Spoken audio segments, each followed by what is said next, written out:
What's up, everyone? Welcome to Mondays with Vish. It's on Tuesday. I'm Grant Cohn. That's Vish. And today we're going to find out if he thinks the 49ers are back. They're certainly not dead. They could have been dead had they lost last night, but they didn't. They beat down the Rams. It was quite dramatic. And before we get into the future for the 49ers, Vish, will you explain to the viewing audience why the Niners are the Rams' daddy? That's a funny way to put it. I saw the picture of Kyle Shanahan and his family with Sean McVay's face photoshopped to his son's body. So I've seen all of those things going around. It's exciting. I think Didn't even really look photoshopped, right? It looked real. Yeah, of course. Sean McVay's massive head on poor Kyle Shanahan's like 6-year-old son's head. It kind of worked, yeah. But I thought, it was really funny because this team just matches up so well with the Rams, regardless of who's at quarterback. And I think it first starts off, right? Like we've been talking about the Niners run game and the fact that they've not been able to dominate, teams running the football all season. It feels like, this was the exact game that they needed to play every single game this season. And they were finally able to do it. Well, it also starts off with the fact that the Rams personnel is not built to stop the run, right? Brandon Staley last year came with that.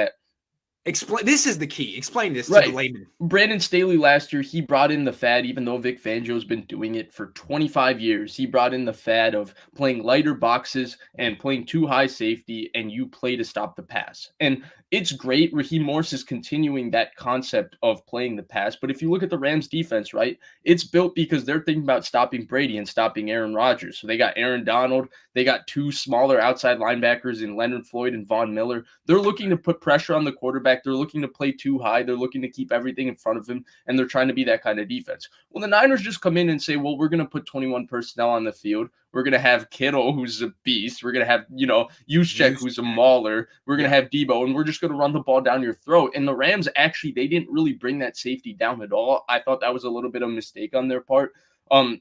At some point, you can't play too high safety, and you got to get away from what you're doing and bring that safety down and challenge the run game in the box. They stayed with the lighter boxes, and they paid the price for it in this game. And then the other thing is the Rams offense, right, and the Niners defense. The Niners defense, so the thing to me with the Rams offense, and I was talking to somebody about this, who will remain unnamed, he was telling me after studying the Rams offense, hey, their offense really isn't that expansive. It's the same drop back pass game. Kyle Shanahan hinted at it all week. He's like, this is not, all they do is throw the ball more. It's the same exact offense, and they have a better quarterback. He said Stafford's really amazing, but we will be all over their pass game, and that's really what you kind of saw, right? The game didn't exactly play out because the Niners jumped out so much early and, Stafford didn't play great and all of that. But you could see that Stafford was uncomfortable in the pocket for a guy that's usually so comfortable. And it was because they were forcing him to flinch a little bit because they were covering guys and they were all over the Rams concepts. And so I think what you saw yesterday. I'm sorry. And I like Stafford, but just the way it looked like Goff. He was uncomfortable. He was under pressure. Right. And it makes you wonder, maybe that's what happens. Goff did a pretty good job against the Niners this year. Anyway, sorry. Well, they of course they didn't give Stafford the okay, Stafford, we're gonna run two screens with you, and then we're gonna play action and boot you right. Now we're gonna play action and boot you right again. Now we're gonna play action and boot you like a third time. They just kept sticking with what they do, which is they stay empty and they just drop him back, and which is fine, right? It's going to be effective for them later in this season too. But I think what we saw is not without Robert Woods all over this offense. Now without Robert, sorry, I keep interrupting you. Keep going. Go ahead. No. You were saying. No, I'm with you. Like what your source said, I wasn't impressed by the offense, and now I kind of feel like it's one of these situations where Kyle's been kind of maybe scapegoating Jimmy the last couple of years. Maybe McVay scapegoated Goff for losing that Super Bowl. And once again, I mean, Stafford's better than Goff, but they didn't lose this game because of Stafford. They lost this game because of McVay. So I think a lot of the conversation we've had about McVay, we're obviously going to talk about the Niners, right? But I think one thing needs to be mentioned, right? The questions about McVay, he's got a great system, but can he build off his system through the entire make a freaking adjustment? You haven't beaten the Niners since 2018. Right. What's going on? Yeah. Right. And I think we're seeing that, right? McVay, I think we saw the differences between McVay and Shanahan. I think at this point you have to give McVay the advantage in terms of his leadership. Right. I do think yesterday situationally He was bad in that game. I thought 4th and 4 from your own 38-yard line after the Cooper Kupp drop or whatever. You're already down 3 scores. Why are you punting that football when you have Matthew Stafford? I thought the 4th and goal, you have Matthew Stafford, Van Jefferson, Cooper Kupp, and you're electing to have Johnny Hekker throw the ball. I thought that was dumb if you were going to do that. So I thought there were some situational errors, but for the most part, Kyle was more of a leader yesterday than McVay. Yeah. I'm just saying, I'm trying to give him props. For the most part, though, McVay's teams have been clean and all of that. But we saw that Kyle was just the more creative and creative offensive game planner. McVay's got a great system. Kyle's got that extra kind of juice where in terms of game planning specifically for a game, he can come up with maybe a little more things than McVay, who, if you can really, not every team can jump all their concepts the way the Niners have done the last 4 years. The Niners just eat this offense alive. But if you're able to do that, we're seeing that, it makes it very hard for the quarterback. I don't know that the Niners necessarily have the number of the Rams offense. Like losing Robert Woods was a huge deal. And we saw Odell Beckham isn't quite ready. They didn't have much. But what's very interesting is your observation about how the Rams defense, which is a hell of a freaking defense, right? And amazing, it gives big problems to the best offenses in the league. It's just not built to stop an offense like the 49ers. It's like they're not even really worried about the 49ers, right? It's like, you're not a Super Bowl contender, but we do have to face you twice. And you're going to give us 2 losses a year because we literally can't match up. And, people are going to hate this comparison. I'm not comparing this as an exact comparison because I know how Niners fans probably feel about this guy because I know how I feel about this guy. But really, the Niners versus the Rams feels like Seattle versus the Rams, when Jeff Fisher was the coach, right? Those Rams teams were talented, undisciplined, terrible. Jeff Fisher, I do not like that guy. But I always thought those Rams teams were a little dirty. If anything, they played to the whistle, a lot of cheap shots, a lot of things like that. But the one thing with them is they matched up with Seattle really well, and they always had Seattle's number. And I think that you see this in divisions, right? Because division teams are so familiar with each other. There's system familiarity with both these teams. You see that teams get really comfortable, and the Niners are just very comfortable playing the Rams. They're very comfortable what they do. And for whatever reason, I thought this would be the year the Rams would have some sort of adjustment. Now that they got Matthew Stafford and now that the Niners, are losers of 5 out of 6, but it was not the case. They once again got steamrolled, and it once again looked like every other one of these games has looked. And there was an emotional aspect to this game before we move on. The reason I picked the Niners, I picked like 10 years ago. The Niners played a regular season game 2012 against the Giants. And that was after the Niners and the Giants had played each other in the NFC Championship game, and the Giants went to the Super Bowl and won. They started out that season really poorly in 2012. And people were kind of writing them off, especially in New York. And that was their opportunity to show the whole world, like, hey, we still have pride. And they beat the crap out of the 49ers in that game and then went on to really do nothing that year. But that was the week that they got it all together. And to me, it felt like the Niners are in the same situation. If they have any freaking pride, they have to lay it all on the line right now, because if they lose, the season's over. And the Rams just don't have that much on the line. And it's like, I don't know, it seemed like this was a perfect storm in the Niners' favor. Yeah, and so 2 things about that game. One, that game was kind of like the beginning of the end for Alex Smith. I think they scored 12 points. Yeah, and I think that he was split kind time of with Kaepernick a lot. It was bad. Yeah, that felt like that was the end for Alex Smith. And then Right. the number 2 thing, right? You talked about the emotional emotional aspect. 2 things I wanted to mention, right? One thing, if the public always fades a team, you always pick that team, because it's the same thing. There's 2 truths with the public. The public fades a draft pick, or if the public fades a team. You always say that draft pick or team is going to do well, because, the consensus when they really jump on someone and all of that, it just feels like they get karma thrown their way. So it just feels like it goes like that.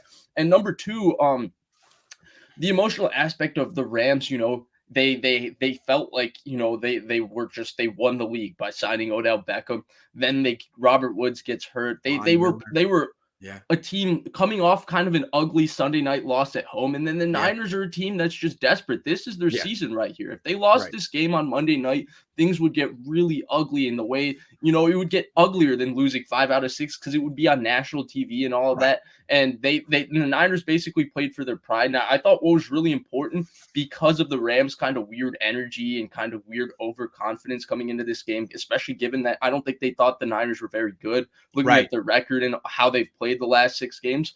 The Niners jumping out on them early was basically it made the statement, and it kind of ended the Rams' hopes for that night. Once it was 14-0, it felt like that game was pretty much And over. the next topic is why it was 14-0. We're going to give some credit to that, but let's answer some questions real quick. DRB says, easiest game of the year to predict, in my opinion, per my donation prediction yesterday. Kill the Lambs and prolong wild card purgatory. No Lance even longer. Yeah, that is one take, right? Like, we're going to talk about Jimmy and what this means, but totally feel what you mean, right?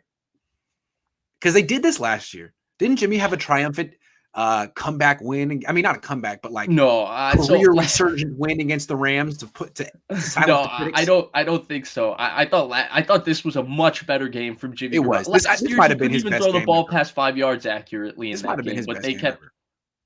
Are we still going back and forth with the rookie DC, or can we put it to bed? The defense been ranked in the top 10 even after the Cardinals game. Yeah, I gotta say he's doing a good job. Saleh would have his bad games too. Look, there's only so much you can do with the personnel he has. True. He's done a solid job. He's gonna grow. Yeah. Niners can only lose 3 more games. 1 NFC, 2 AFC. They absolutely can't lose to 2 out of the 3 Hawks, Vikings, Rams. Can we expect playoffs? Well, if they can beat the Rams, I mean, you figure they're going to lose to the Titans on the road on Thursday Night Football. Yeah. So that's one more loss. You think the Niners can make it to the playoffs at 9-8? That's you do? Yeah, I think they could make it at 9-8, but we're going to talk about this a bit later. The team that we saw against the Rams is I don't think we could expect to see that exact 49ers team in every one of these games because the matchup plays out differently. True. And again, we've seen the Niners have played 9 games this season, and they've done this one time. So we're going to have to see if they can do it again. That Niner guy says only way the Niners keep this going is win time of possession every week. 39-21 last night. Our best defense is a great running game. I don't understand why the Niners don't have this goal to hit 30 runs every week. Like, what was the goal last week and why? Do you understand it? No, because when they hit 30 runs, they protect Garoppolo. He doesn't turn the football over. They protect their defense, and it just makes everything better. Any truth to the rumor that John York was coaching the team on good catches in practice? That's probably what happened, I would think. He's an undercover coach. Aziz needs to wrap up his target. Okay. And Hufanga adds something. Yeah, he hits hard. Are the Niners the sleeping giants of the NFC given our upcoming schedule and continue to play as they did last night? They certainly slept through the first 8 games for sure. They got some pedigree. They won an NFC championship. I see what you're saying, but they need to wake up. The no more sleeping. Hibernation's over. To me, a sleeping giant is a team that has Russell Wilson, and you don't if he gets hot. To me, in a home field advantage, to me that's a bit scarier, honestly. And I hate to say it, because I want to enjoy this victory Tuesday. Now he's got Jimmy Ward, though. Chris says, didn't winning last night just prolong the Shanny Jimmy Lynch era by a season or two? Having a hard time seeing how it's a net positive. Yeah, we may look back at this game as being a setback for the franchise, at least in terms of timeline. No, it's not a setback. I've been hearing it in my Twitter mentions, the last year. Who cares if the Rams keep going to the playoffs? We own the Rams. True. We own the Rams. That's all that matters. That's like back at UCLA when we beat USC that one time. They were like, okay, who cares that we went 5-8 or whatever. This win was actually the worst thing for the Niners. Discuss amongst yourself. Yeah, a lot of Niner fans feel this. I don't know. Here's the thing. If they had lost that game, a lot of people were getting fired. At least you can sort of keep things together and not clean house and start all the way over. I mean, that's not a great thing for Trey Lance, right? To put him in the Alex Smith experience and just say, hey, we're going to start over. Okay? Yeah, no, this is better. You just lead us out of the desert. That's what they try to do with Alex Smith. This is probably better, not just do a total reboot.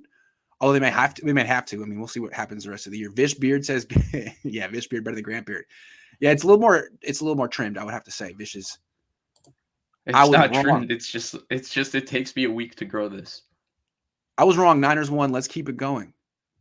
You didn't have to give me $5 just to admit that you were wrong, but I appreciate it. Kudos to Grant for giving security the boot last night. You're the man, Grant. I hope he's going to come back next time. I might have to have a strategy. I feel like that's not over.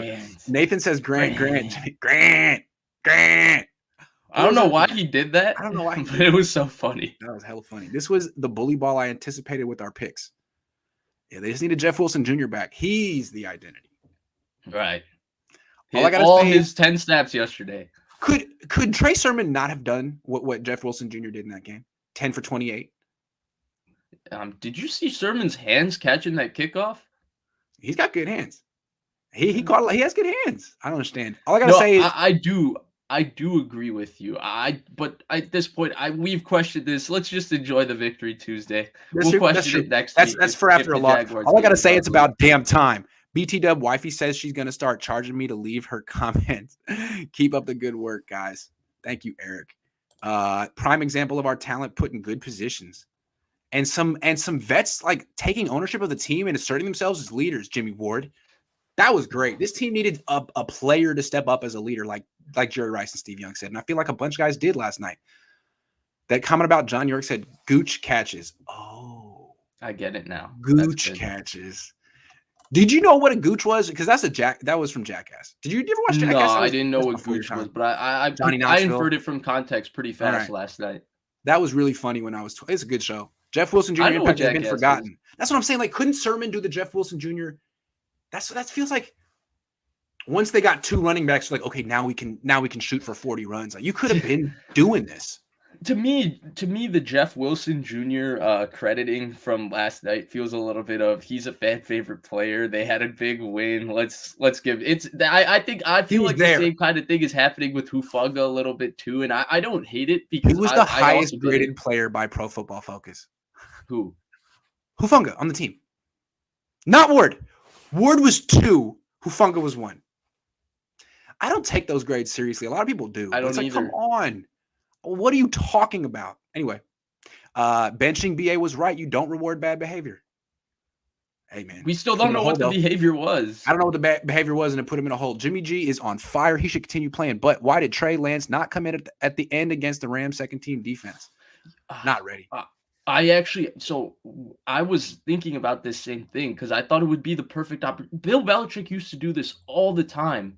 Whether it was with Ryan Mallett or Garoppolo, hell, he even did it with Brian Hoyer. Rams removed their starters late in that game. McVay kind of threw the white flag, and I was shocked that they wouldn't even if it's just him handing it off for a couple of series, just get him a feel of calling the play in the huddle and all of that. I don't know why they don't do that. Apparently, he's not ready to hand off yet. Sorry, he's going to have to keep working on his technique. Patrick, thank you. Where else says, Grant, I'll be honest, I didn't think my Niners would play like they did last night. Go Niners. I did, though. I tried to tell you. All right, let's talk. Let's get back to business. Jimmy freaking Ward. I was dogging this guy a couple of years ago. I was looking for reasons to nitpick his game. You showed me the light, and now the whole football world has seen it. 2 interceptions on Monday Night Football. I think he's on pace for a Pro Bowl year. I think his performance last night was extremely important. If the Niners go anywhere, they can thank Jimmy Ward for that. What do you think of what Jimmy did? So obviously I always love what Jimmy Ward does, and I loved it again last night. 2 things I wanted to mention. Just about a year ago last year, just exactly a year ago, I felt like was your turning point. You know, you had the Seattle game where Jimmy Ward would be on the other side of the field, someone else would make a tackle, and you would tweet, "Where's Jimmy Ward on that play?" And all of that. And then all of a sudden, you kind of changed your tune on that, and now Jimmy Ward's saying Grant at the end of his presser. So it's like when you're a first-round pick and you're making all that and you get that big contract, I think a lazy type of analysis, which I fell into, is like, all right, well, let me see an impact. But the impact for him is erasing tight ends and playing multiple positions, and it took Vish to point it out. Thank you. No, it did not take me. I feel like you would have gotten there too. I just think Salah it's helped. funny A how lot of people were like, dude, you're missing it. Okay, let me try again. And I thought that 180 is actually one of the great stories of the 49ers the last 2 years, how Grant Cohn and Jimmy Ward became best friends. I do think we need a piece on that. But obviously he was fantastic. I thought, this game, honestly, and this is where, when I was little, I used to like to read writing, like sports writing a lot. And, the writing atmosphere has changed. And I feel like in terms of the 49ers, honestly, you don't get it as much especially for a player like Jimmy Ward. But I thought this was an opportunity, to write a story about Jimmy Ward and how he's the longest tenured 49er. Yes. And after all he's endured, he's the one who steps up with the season on the line. The kind of Yes. story that would be written about a Joe Staley or somebody like that. Because, Good point. for all the injuries he's endured in his career, he's been one of their most consistent performers. He's had to put up with a lot of crap, a lot of bad defensive systems, a lot of misuses of him. I mean, this regime, Bad luck with bone breaks and stuff like that. Right. Even this regime thought Adrian Colbert in 2018 should be their free safety and move Jimmy Ward to corner. And Jimmy Ward was one of their best corners, but it's clear that he's a Pro Bowl level safety. And, John Lynch is a safety as a GM, and I don't know why that happened. So, again, I don't want to rehash mistakes because Jimmy Ward was outstanding last night. The playmaker and the turnover things, I think that's great. I think it also goes to show you how much luck is involved. I mean, Stafford threw a very errant pass trying to give Odell a chance. Ward was there, and he finally got a pick, which he just hasn't gotten those gifts the last few years. And then the Higbee pick, again, just right place, right time. Ball just bounced to him. He said, oh, there's the football, and Jimmy Ward pick 6.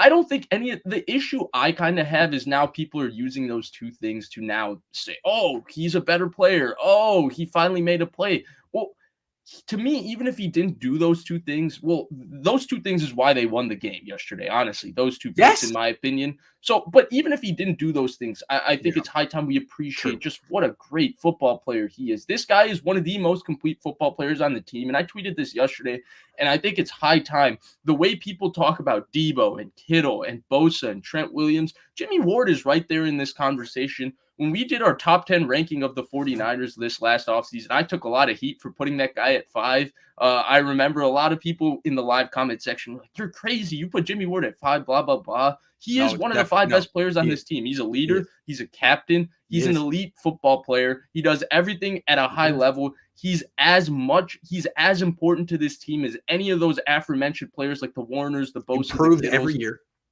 And he's an incredibly good player. And I can't wait. Let me say why I was so moved by his performance last night. Mm-hmm. Obviously, it reaffirmed all the great things you've said about him, but it was like, in an anecdotal sense, it was legendary. It was clutch. The season was going nowhere, and who's to say that? I don't think the Niners would have won this game without Jimmy Ward. He didn't play last week.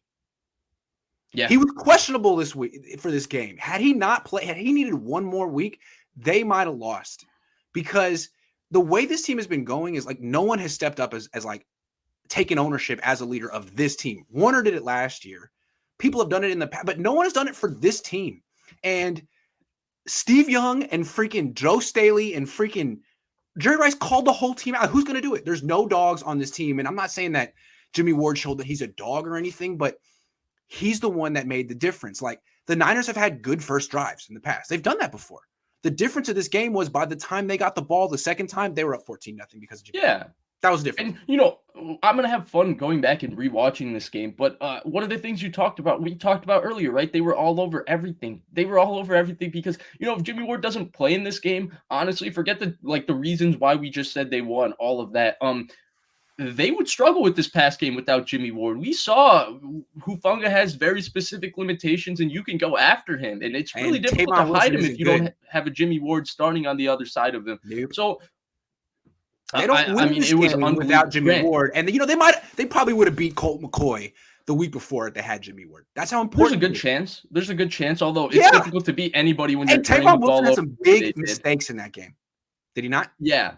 And of course, the Niners offense also turned the football over. But the one thing I did want to mention, Grant, is I thought the legendary summation was exactly right because, he's just one of those players. I just feel like, and I feel like you've, especially the last year or so, been pushing it.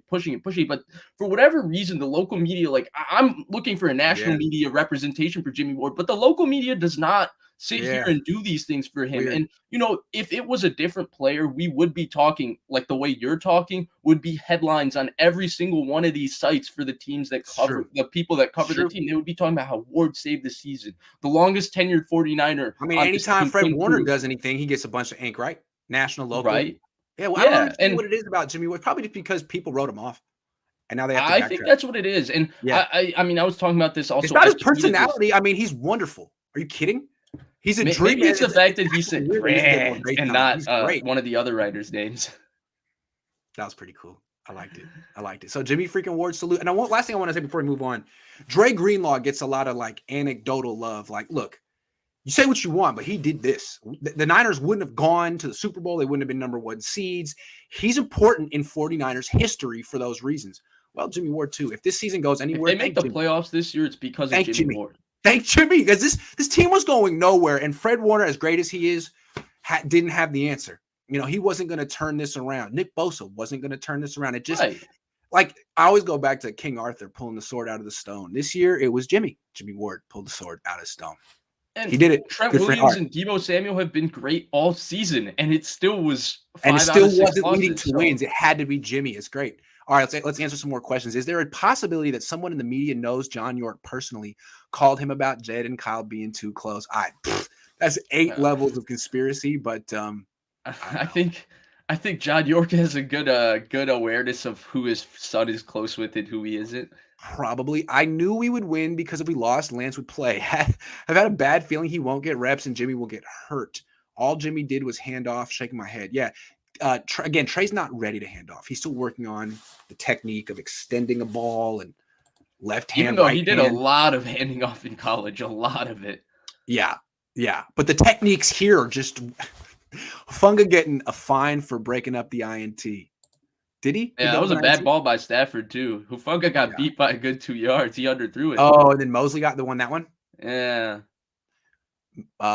Grant, you a real one. Love the way my Niners played last night, especially against the Lambs. Go Niners. Hey, at least he didn't say bang, bang, Niner gang. Thank you. Lilor Stewie says Aaron Donald is missing. Did you see him on the field? What a great game, though. Wish this was our team from week 1 and the rest of the season. Deebo, who? Who's that? LOL. Does this team look like a playoff team? And is it too late for a play? We're going to answer all 3 of those questions. Lilor Stewie, thank you very much for this comment. It was really nice. We'll talk about Aaron Donald because we're not going to talk about that. Daniel Brunskill, man. Who are you? You're pretty below average until you face the greatest defensive tackle of his generation. Then you're like, not phased. It's amazing. What a player. I actually thought, I think it's more of a scheme. They're able to get Aaron Donald moving in a lot of different directions, and they often, are able to get him out of plays. I still thought he made an impact in yesterday's game. That's just my personal opinion, but he made a less of an impact than Aaron Donald usually makes. And if I like crediting about Daniel Brunskill, he owns Aaron Donald. I mean, he's got that on his resume. So good for you, sir. Thank you, Lilor Stewie. Very generous. Ward was great, but can we give Jones credit on the fake kick? That was the dagger. Dude, Jones is fast. I noticed this every time. There was one sack versus Carolina in 2019. Yeah, that he was like shot out of a cannon. He's way faster than Javon Kinlaw, Eric Armstead. Like, he has that burst. He has more burst than not even Bosa. It's kind of amazing. Dude, he shoots out of a cannon. He's flying. Exotic running game back. Jeff Wilson pulling down the line and taking out the edge rusher is just one wrinkle. This is the creativity SF needs. Yeah, the way that they could use him as a blocker was interesting. Maybe they don't feel Sermon gives effort that way, but Wilson actually was playing a little fullback too, if you think about it. Wilson. I like Wilson's a good running back. I like him. Yeah, he's good. And they didn't even throw to him. Did they? Nah, I didn't. Nah, they didn't. No. Jimmy's the 7th highest rated quarterback on PFF this year. Huh? PFF. Come on, man. Was he like the 30th graded PFF quarterback like a little while ago? Yeah. Well, hey, we're going to talk about Jimmy in a minute. Don't you guys think Lenore would be an upgrade over Norman? Did you guys see when he prematurely jumped on that end zone throw? Yeah, the Niners kind of benefited from the Rams dropping 5 passes. I think that a lot of guys would be upgrades from Norman, but I also look at Josh Norman, and I don't think the Niners would play him willingly unless they really felt like they had to play him. I don't think they have any bias towards playing Josh Norman. I really don't. Love that content. The win sucks. Totally a setback. Jimmy played fine, but didn't throw over 5 yards. Game was win with the crazy play of the wide receiver in D. I love how cynical Niner fans are, but at the same time, like, realistic, most fan bases are like, yay, we won 4-5, may not win next week, but yeah, we beat the Rams. Wonderful, great, grand. Yeah, we should enjoy it. And the other thing is, The Jimmy Garoppolo, we're gonna talk about him a bit later. It was better. I mean, we've dogged on him so much. That was a good performance, and we need to talk about why it was good in a little bit too. We will. That that toss dive was super intriguing. Agree? Yeah, it's almost like a counter where it looks like you're getting a toss this way and you bend it back the other direction. I love it. Mm-hmm. I liked how they took their best play of the season, the toss, which has been obviously their best play of the season, and built a whole offense, a whole package around it. Like it took them this long. I don't understand how it took them this long, but they did it. And the thing is, we all know they can do it. They've done it in the past. That's why They did it all the time in 2019. How are you not? So when they did it, okay, it just took you. They took yesterday. They would have run the same run about 15 times, and the reason it was so difficult to defend is all 15 times it would have been dressed up differently in terms of how they set it up with the motions. That's how you coach. That's how you call plays. Really, really well done. I gave the Niners coaches an A+ yesterday. Grant, given your dad's success, are you not the banana hand of Niners media? Oh, I'm certainly the banana hand of Niners. That's the ultimate irony about our rivalry. You two have a lot in common. Yeah, usually people that have a rivalry do. The difference is I don't have a win-loss record, so it's easy for me. I'm a critic. He has to perform. I like my job better. He gets paid more than me. It's a nice little, There's no statistical way of saying how well Grant is doing this season. No, the only way to judge it is there's a lot of ways to judge it. I judge it based on we can quantify it with quantifiable reality, quote unquote, because stats tell the whole story. So if you want me to create some sort of spreadsheet this winter break, I can create something on. If you can find a spreadsheet that means that I'm doing better this year than Kyle, I'll take it. But if there's any evidence to the contrary, I'm going to dispute the whole. I think the difficulty with doing a spreadsheet for you is if we go take by take, the take on Monday that might be the wrong one might have already become the right one by Thursday. I picked the Rams to win on Thursday. I picked them to win on Friday. I picked them to win on Saturday. And then on Monday, it hit me. They're going to lose. All that matters is that you get in the right prediction right before kickoff, which I did. So, and then you also got to go back and say psych. Psych. That works on Twitter. People think that's funny. D'Amico nickel packages with K1 and Fred's blitz. Yeah, he's getting – yeah. Although there wasn't that – yeah. I'd like to see a little bit more pressure. Kyle's first game, he actually showed his great play calling. How is this a hit or miss situation? Good coaches have great game calling all the time. I don't understand why it took this long. I'll never get it. And that's going to be – we talk about it a little later. I'll never understand that. And that's the weird frustration with him, right? Because he can do stuff like this no matter who the personnel is or who you're playing, which is why the expectations for him when the Niners offense has a bad game and all of that is so high, because we see stuff like this. Jimmy has a #1 passing grade the last QB the last 3 weeks. And he's playing well. I'm not going to knock him. He's playing well. No, he's playing well. I'm shocked it's the #1 passing grade, but who is? I'm shocked it's #1. Yeah, Jimmy. He's playing well, yeah. They look like Coleman and Devontae. Oh, Niner fans getting excited. Okay, back to the show. Deebo freaking Samuel. You and I have been talking since last year about, is he the best wide receiver on the team? I was saying no. You were saying yes. So you won that argument. Not only is he the best wide receiver on the 49ers, he's the best weapon on the 49ers. No disrespect to George Kittle, but it's freaking obvious at this point. But you can go further than that. I think you could argue that Deebo Samuel is just the best offensive weapon in the entire NFL this season. Is that an overstatement? No. Because we make those statements about Christian McCaffrey. We've made those statements about Alvin Kamara in the past. Tyreek, well, yeah. Even George Kittle used to be that guy, right? We made those kinds of statements. And, he should be talked about the exact same way Christian McCaffrey and Alvin Kamara are talked about. Right. Because Alvin Kamara and Christian McCaffrey are not compared with Derrick Henry and Dalvin Cook and Nick Chubb. Because they're looked at as running backs who could also be starting receivers. Hybrid players. Deebo Samuel is a star wide receiver who could also be a star running back. He's one of those hybrid special players. I've never seen that. You've seen the running back who can double as the slot receiver all the time. The #1 wide receiver who can just line up in the backfield and run toss plays and in between the tackles effectively. No, I've never seen that. He can run outside zone, read the blocking correctly, and get 8 yards. Are you kidding? Never seen that. It's just not fair. He's unbelievable. And I think his athleticism, and I keep talking about this with him because it doesn't get talked about enough. This guy is a freak. He's a freak athlete. People his size don't move like him. His agility and speed for a guy his size is freaky. It's a freaky combination.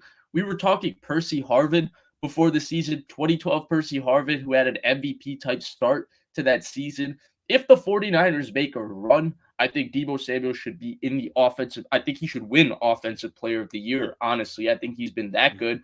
And I think he should be the one guy that should be the standout. He should get the all-pro accolades. He should get the pro accolades because other than Trent Williams, he's been the best player on this team this entire season. He's had an unbelievable season as a receiver. I mean, some of those catches that he made, I mean, Jimmy threw some balls into tight spots because they were sitting on a lot of routes over the middle of the field. So Jimmy's precision and accuracy was unbelievable yesterday. But Deebo and George Kittle also showed great toughness to catch the football and take hits and hold on to the ball for first down. So we saw a lot of that. And then we saw his running ability. We know his after the catch ability. His speed is different. This guy is unbelievable. He's unbelievable, Grant. Yeah, and like the combination of him and Kittle is so deadly. It's a lot like Tyreek Hill and Travis Kelce. And a lot of people, I mean, Patrick Mahomes is great, but he's also benefited from those two, having them constantly. And it seems like as long as the Niners have Deebo and Kittle on the field, Garoppolo will succeed. Probably, Lance will succeed. Nate Sudfeld that's a really good combination. The problem is Kittle. He's in and out at this point in his career. And the thing is, what do you do with Deebo? Right? Like, I guess you don't have to make that decision now. And last week I was starting to talk about trading him, but honestly, the way he plays, he's certainly worth $16 million a year. He's definitely worth top going rate for a top wide receiver. Only question is, do you think, once he's clearly playing for the check right now. Once he's not playing for the check, will he continue to push his body the way he is? I don't know. So, Grant, the one thing I'll say to you, and this I think is important to consider because you do. I think you love the Moneyball aspect of football. You love trading players before they pay them and all of that. You're all over it. The one thing I always have to ask the question is, I think I'm in the same boat that I think there's a logical explanation where you could trade any player outside of, the truly elite quarterbacks. And even them, you can make an argument that maybe they're getting paid too much and all of that. The question to me is, how do you replace the player that you're trading? And because the picks is not enough to replace him. What's your plan if you don't have Deebo Samuel on this team? Because Deebo's like two players, right? He's the best. He's been the most important player on this offense. Yeah, replacing him would require a running back, a number one running back, and a number one wide receiver. Like the thing about Deebo that kills me is he's the best running back on the team. I love Elijah Mitchell. He's really good. Deebo Samuel is legitimately the best running back on the team. So when they're in a must-win game like last night, you got to give Deebo 5 carries because you're really not giving yourself the best chance to win unless you do. And of course, you don't want to do it every week because running back's a high contact position. You could get hurt, but that's what he is. It's a very intriguing player. I'd pay him, but I'd just like to see him stay healthy a little bit longer. What? It's just smart coaching. You're only going to throw the ball 15 to 20 times, but you have to win this game. You have to find a way to get Deebo Samuel the ball 10 times. Well, you can't throw to him, 10 times when you're throwing it 15 to 20. Okay, let's put him in the backfield and have him run outside zone. Boom. We got him the ball 5 times. He scored a touchdown out of it. Then you get him another 5 receptions. Bang. You got him those 10 touches. And you didn't have to do it the most conventional way because you were able to stick to the game plan that would have worked because you can't drop Garoppolo back against that pass rush with that pass defense. Of course, credit to Jimmy G, but let's give huge thanks to Rams D for refusing to defend Jimmy's only strength in the middle of the field to Deebo and the run game. I mean, amazing. It's like you didn't watch the game last week? You didn't watch that? You didn't hear what Kyle Shanahan said, that when you put 6 on the line, that he's just going to give up on the run? I know they did, though. They may have done it a little bit in this game, but there's nothing you could have done to recreate what Vance Joseph did. Nothing. They put 6 on the line, and the Niners were willing to run the ball. And I saw the 6-1 front in this game at least a few times, especially early. And then the other thing I will say is they tried to take away the middle of the field. They really did. Jimmy was really precise yesterday. Nice game plan by Mike Shanahan. Had to save his boy. Niner fans are like right there. I love that, man. So who knows? Because to me, like, where the hell it's almost like out of character for Kyle in 2021, man. But we know he has it in him. We know it's there deep down. Has Jimmy played well enough to be worth a decent draft pick in the offseason? Can they start Trey Lance at some point and keep any trade value? Okay, let's talk about Jimmy freaking Garoppolo. We'll get to this question in a minute, but first, your impression of his performance in this game in the last few weeks. Look, we've talked about it actually, for quote unquote Jimmy Garoppolo haters. On this show, we've been pretty positive about him week after week, dating back to week 3 versus Green Bay. We've talked about how he's not the problem. We've talked about how he's played pretty well, all of those type of things. I thought he was terrific yesterday. It was one of those games where it's really difficult to see it in the stats. It's really difficult to see it. I mean, I guess the higher level efficiency stats show it. I guess his counting numbers are okay. But I thought in terms of making big boy NFL throws on third down into tight windows with people around you, it was one of his best performances maybe of his career. It was kind of an old school quarterback performance. Like, the old school where you're in 21 personnel the whole time, it's run. And when your quarterback has to throw, he has to make high degree difficulty throws and he only gets 15 chances to do it a game. Everybody, I feel like in the 80s was basically like this outside of Bill Walsh. That's why the quarterback statistics for a lot of those guys are so bad. That's kind of what Garoppolo's game didn't throw by the goal line. There was a lot of high level difficulty throws on third down because they were running the ball on first and second down almost every single drive, which put him in a lot of 3rd and 7. Hey, Jimmy, stand in here. There's going to be people around you. Kittle's going to be open for maybe a split second. You have to throw with unbelievable timing and accuracy. And that quick release. He did that consistently in this game. And like that wouldn't have been Alex Smith's game back in the day. That was not his game. No. Alex Smith couldn't have made the throws. He was not a good third down quarterback. Yeah. No. At least on the Niners. No. I don't know what he was in Kansas City. Well, he didn't have Jimmy's quick release, right? Jimmy's release is truly special. And I thought he played really, really well in this game. I thought it was a good performance. I thought it's something to build on. Is he worth a decent draft pick this offseason? Maybe. I just think the big thing with Garoppolo is that the play just never lives up to being paid like a top 5 quarterback. And, I don't want to count another person's pockets or talk about another person's salary, but that's what happens in the NFL because so much of what how a player is perceived is his value. And Garoppolo is a good starting or a solid starting quarterback. We've maintained this. He is one of the starters in the NFL. He's not, in my opinion, a guy that needs to be replaced. He could start if he's healthy for a lot of teams. He's not a top 10 quarterback in the league. I don't care what the EFF says. No, he's not. And look, like I'm with you. Jimmy Garoppolo, the injuries have been an issue, but maybe that's bad luck. I don't know. He's healthy now. The issue for me, even when he's healthy, is that he's overpaid. Now, in 2019, his cap number was $20 million, which I think is reasonable for him because that means he made about 8.5% of the salary cap. That's not that much. It's not a ton. And they went to the Super Bowl and almost won it.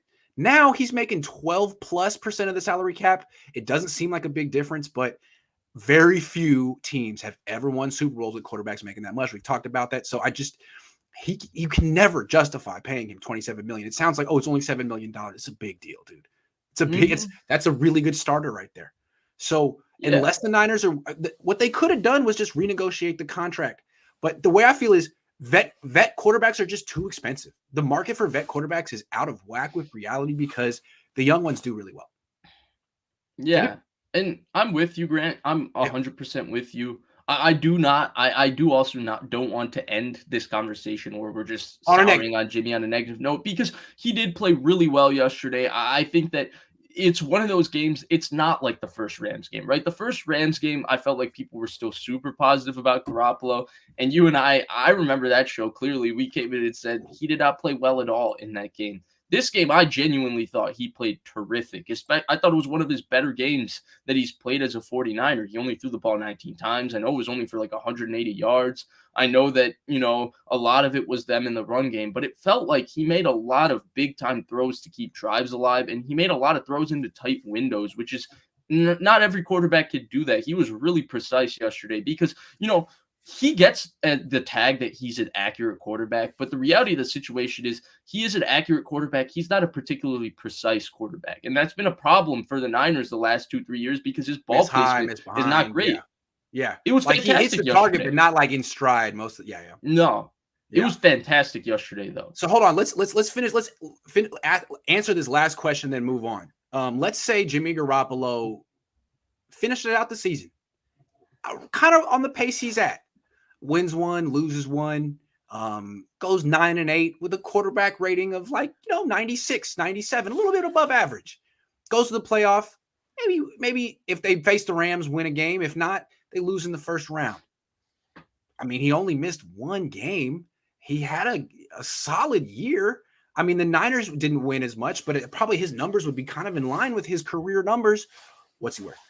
1 year left on his contract. It's $27 million. What's he worth?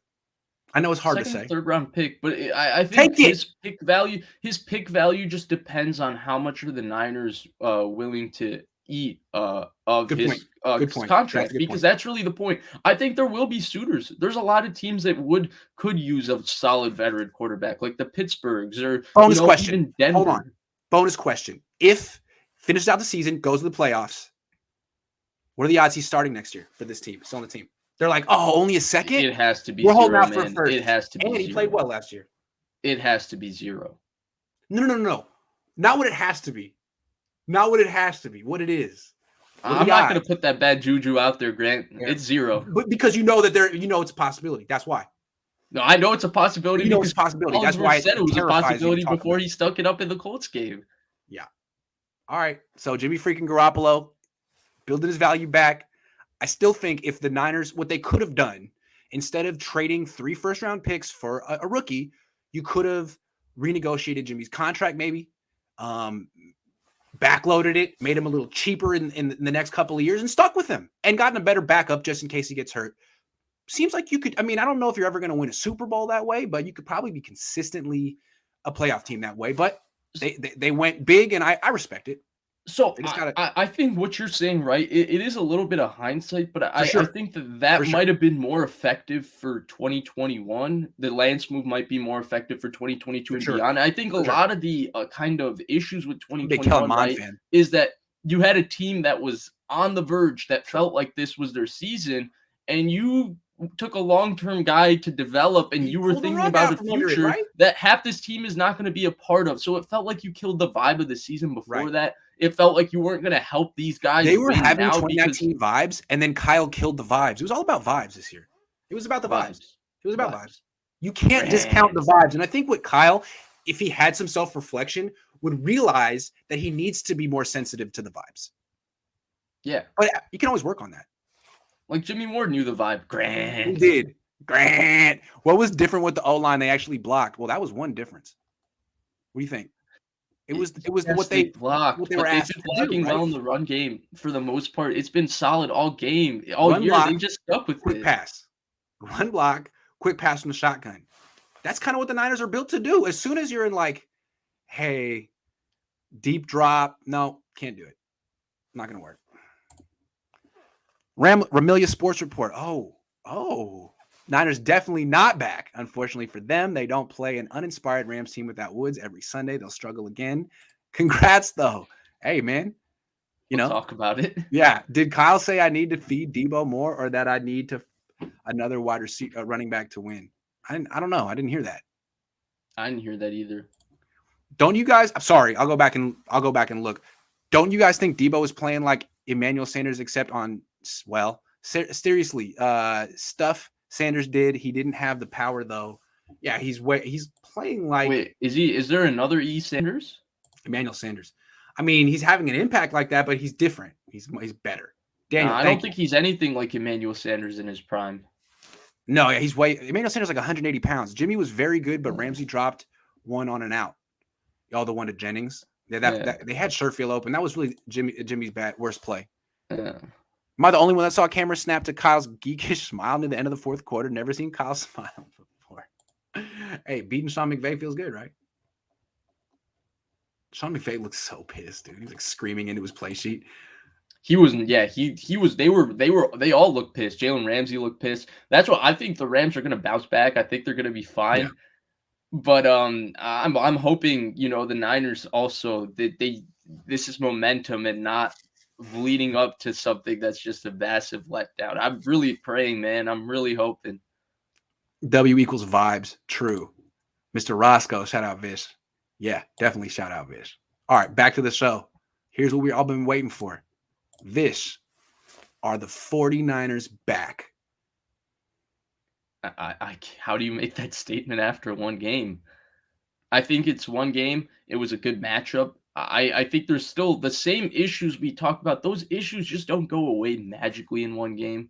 I think What are they the have an issues? opportunity. I mean, it starts Inconsistency, lack of inconsistency, motivation. Yeah. beating themselves, Beating lack of themselves. bad situational football. All of Yeah. those things don't go away. I think this win Slow is a step starts. in the. Yeah.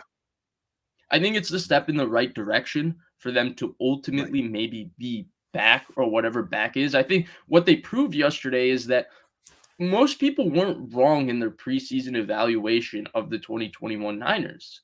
Most people looked at their run game, they They looked got at a lot Kyle of talent. Shanahan, they looked at their defense, and they Yeah. said this team is really talented and they can be one of the best teams in the NFC. Yes. And we saw yesterday that this team is capable of putting together a game that can prove that. But the problem is that it's 1 out of 9 in the NFL season so far. And Right. I think we need to see some more consistency before we can say they're back. I think it's a great positive for them to beat the Rams. I also think the matchup played into it. They have a favorable stretch over the next few games that will also allow them to really be in the driver's seat for that Yeah. 7th playoff spot. And so I think we're going to learn a lot more about whether they're really bad, whether it was a one-off game the next few weeks. I'd love to sit here and say, man, they're back, they're running the table now, it's all over, blah blah blah. But I'm not ready to go there yet, especially when I look at how they match up with the Rams. Just the issues that we've seen. I mean, this is a team that's still lost 5 out of 7. And there's been some really, really bad football played over Right. that time period. There's been some ugly losses like the one to the Colts and all of that. So I'd love, like, the fan in me just wants to come in here and be like, Grant, they're back, buddy. Just They're going to watch play out. The like Niners this are the back. The rest of the Niners are year. back. But my question is, why would anyone make that logical leap? Like the Niners did it in Week 10 against the Rams. This is how they're going to play the rest of the year. Like as you Yeah. said, they have the capability of playing this way. But my question keeps coming back to why did it take this long? And I asked Trent Williams, I asked a few players on the team, George Kittle, and no one knew. They're like, I couldn't tell you. I don't know. And I And think that's a sometimes I pretty just legit wonder if answer. it's just the fact that they match up well with the Rams. It's like, Yeah. the Rams with Jeff Fisher. Again, I hate that comparison because I really Right. don't like Jeff Fisher, but they used to have these one-off games where they used to look like one of the better teams in football against a lot of very good Seattle teams. True. And then they would be wetting the bed against some other team the very next game. So again, the NFL is a week-to-week league, and we saw that this week, right? We saw a lot of things that showed why any team is capable of beating any team on any given week, any given Sunday. That's the mantra, right? But I'm not ready to just say the Niners are back the way the Bulls are back, the Bulls are back, the Bulls are back, because that's a Chicago reference, but I think very few people will get it. But Okay. the point is, I'm not ready to go there just because they've played so much bad football over the last I mean, I had a lot of people. I'll say this. I had a lot of people in my Twitter mentions. I have a lot of people with these comments that are ready to write off Matthew Stafford after one bad game. And, they're like, see, he's not that guy. One game. I know he's had 7 good ones, but he's not that guy based on one bad game. And it's kind of the same thing with the Niners. It's been 8 kind of miserable games to watch in terms of Right. if you thought what this team could have been and then what they actually are. It's really difficult to then look at, this one-off game versus a team they match up really well and just have the total conviction that everything is going to go in the right direction. This might be honestly like, do you remember in 2014, the Niners started off strong and they had the quote unquote turning point and the New Orleans 4th and whatever, Kaepernick converted it to Crabtree. Right. And That's people right. thought I was immediately, there. okay, this is when I they're was going to there. make their Yeah. run. They beat New Orleans in New Orleans. This True. is their run. All these issues that Lost they've 4 or had all 5 in the season, they're season? gone. Yeah. Yeah. And then Yeah. they lost, and then everything just fell apart from That there. was it. And Yep. so I'm not They saying lost at they're home the on 20. Thanksgiving, and that was it. Yeah. Yep. Yeah, I I'm not remember that. saying, again, I'm not saying they're the 2014 Niners. I'm simply just drawing a parallel to Yes. They had these some type of wins like that. emotional football games. It's really hard to say anything when they're one-off games. You It's have just to see troubling to me consistency. that it took them falling to 3-5 and Steve Young and Jerry Rice calling them out to play the way they should play every week. If you have a professional standard, the way that Jerry Rice and Steve Young expect you to, the way that they did, you play like this every week. But it took that. And so what the Niners need to sustain it is actual player leadership, the way that Steve Young and Jerry Rice were talking about, like dogs. And Jimmy Ward did it this week. Is it going to be him every week? Is someone else going to step up next week? Or is this a one-off? Because again, this is a team that lost to Colt McCoy 8 days ago. So they certainly could go to Jacksonville on a short week at 10 a.m. and lose to Trevor Lawrence. They could definitely do that because they beat themselves. Jacksonville is starting to compete too. They're not the pushover they were. Yeah, at the they just beginning of the really season. went toe-to-toe with the Bills, right? Yeah, and they competed with Indianapolis. So you got to play just as hard against a team that's not in your division, that you don't know as well, when you're not on national television, and Steve Young isn't breathing down your neck. I mean, Steve Young was there. He could have ran on the field and fired Kyle Shanahan himself if he needed to. This is a little bit different. Now you're in Jacksonville where no one watches. You're basically like, the game didn't happen. Can you get up for this game? 10 a.m., short week? Like, this is going to take all of your professionalism right now. Do it again. And then you got the Vikings at home. Do it again. Look, Jacksonville is not an overly talented team, even though they're playing better, right? But I think if the Niners manage to beat them, even if they beat them and it's ugly, it would be a great win. And that would be, to me, a bigger step in the right direction, because you come off the emotional high of beating a division rival, a team that you own, a team that you match up really well with, and then you're able to go cross-country and you're able to even win an ugly game, because good teams manage to not lose to a Jacksonville. They manage to win no matter what. And if they're able to do that, that's when I will start to feel a little bit more like, hey, they got a good shot. I don't know if I would say, because I don't even know what back is. Is back just the 2019 Niners? Because back, to me, from the football I've seen the last 15 years of my life, would be the Niners are just back to be a team that, hovers around the 8th to the 15th draft pick every single season. But jokes aside, I think that it would be impressive no matter what if they manage to beat Jacksonville handedly. I think that's where we need to say, okay, this team really is finding something. Because again, 2019, they had a standard that they could pretty much keep going weekly. I mean, they never wavered from it until the fourth quarter of the Super Bowl. They need to do it more than 2 games. It has to be the rest of the season, because they don't have any margin for error. They can't, honestly, if they miss the playoffs, they're going to look back to that game against Colt McCoy like, how did we lose to Colt McCoy? That was a golden opportunity. That was a layup. You let it go. No more. You got to be, you got to run the table. We have 2 different games, right? The last 2 games are basically going to tell the story of the 2021 49ers. If they make the playoffs, we will point to this Rams game as the turning point. If they miss the playoffs, we'll point to the Cardinals game as where it all fell apart. So, I mean, it'll be interesting to see how it plays out. Good point.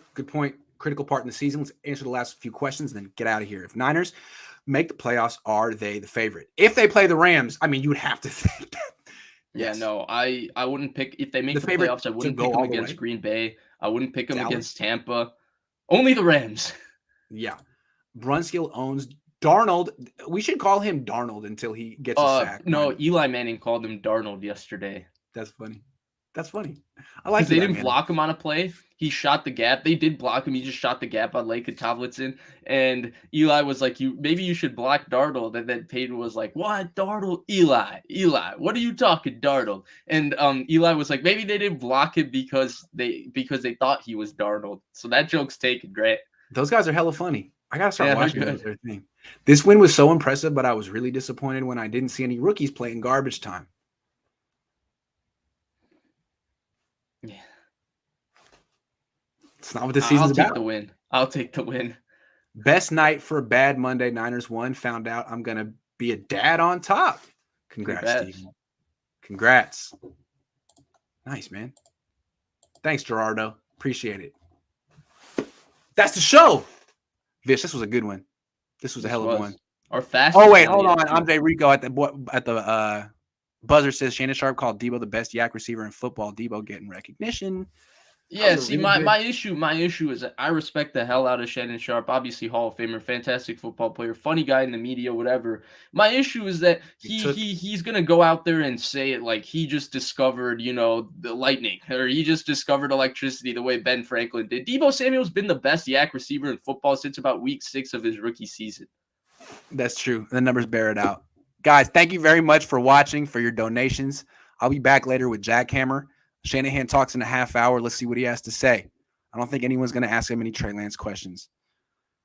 You should just to ask him one. Hey, Kyle, I hate to be that guy, but why didn't Trey Lance play in the last 5 minutes of the fourth quarter when the game was already over? He won by 21, but Niner fans are pretty pissed. See you guys.